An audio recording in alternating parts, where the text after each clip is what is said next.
In this video, I'm going to show you how to fix error code 0-20480, where Office says it couldn't find the specified configuration file during installation. So just follow these steps exactly.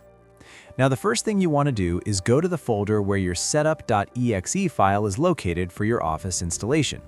Now, once you're inside that folder, what you want to do is right-click in the empty space, go to New, and select Text Document, and then rename this file to configuration.xml.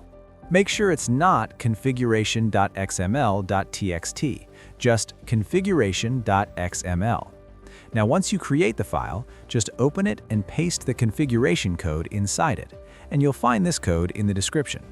And once you paste it, just click Save and close the file. Now, after that, the next thing you want to do is go to the Windows search bar and type CMD. And when command prompt shows up, just right-click on it and select Run as Administrator.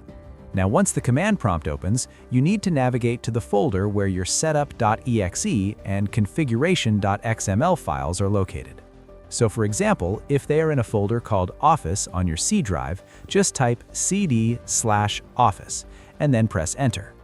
Now, once you're in the correct folder, what you want to do next is type this command exactly: setup.exe/configure/configuration.xml, and then press Enter.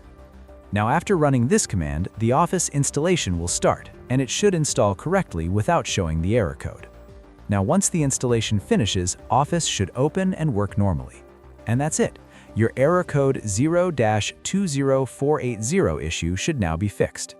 If this helped you out, please subscribe. It really helps me out as well. Thanks for watching, and I'll see you in the next one.